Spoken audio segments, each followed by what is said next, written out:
او جانان بسر راپورته نکړي او کدا خزې خواته ولاړه وچه شو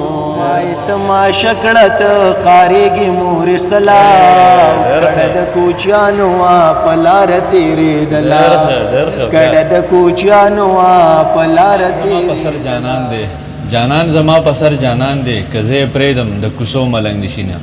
سلامونه ګرانو مینوالو ستاسو ورو ستاسو ادبي ملګری خیالزاده خیال یم او تاسو ګوره یارباش ملګرو زموږ د ننني پروګرام کې موږ سره د ډېر خوږ اواز مالک او ډېر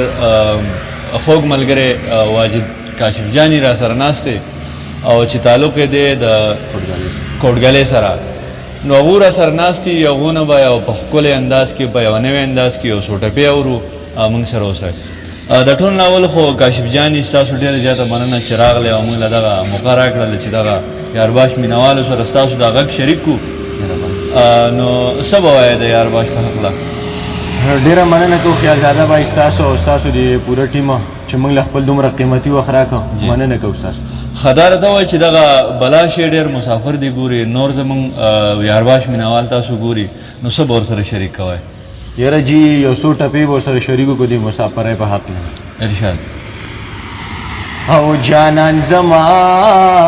په سر جانان دی او که زه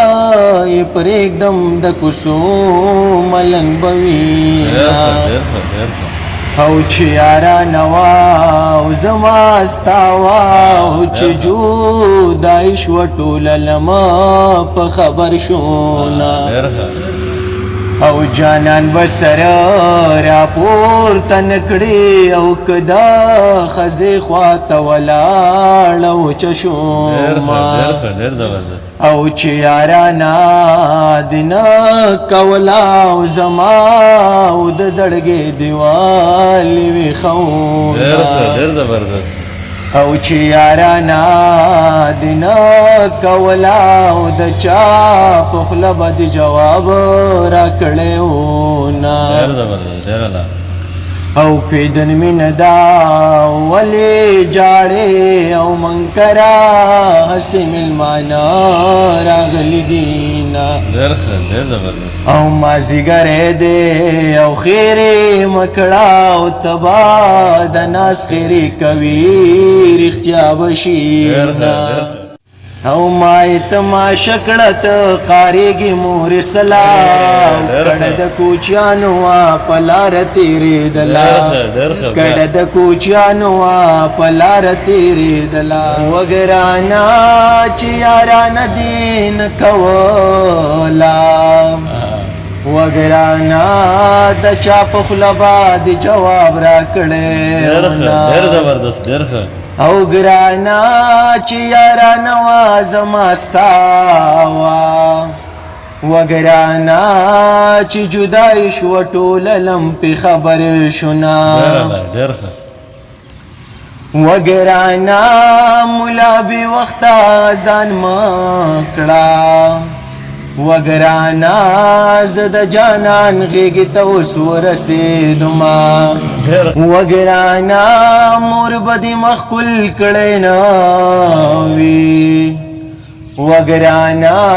زه دې په لپو لپو لاړې تېرومه وګرانه مسافر دې ډېره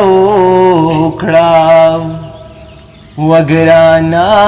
کور ته راځه به یې د ما بدنامه وینه وګرانه مازدیګر چرته وي چې نه وي وګرانه خورې ورې زلفې په بام ولاړم او یا قربانه ما وی دغه ما بد مړه شومه او مرګ په نیټې دی او دروغ جنا شم مینا وګرانه زړګي صبر شم جاړه وګرانه جانان په خپل پختو ولاړ ناراضینا ډېر زبردست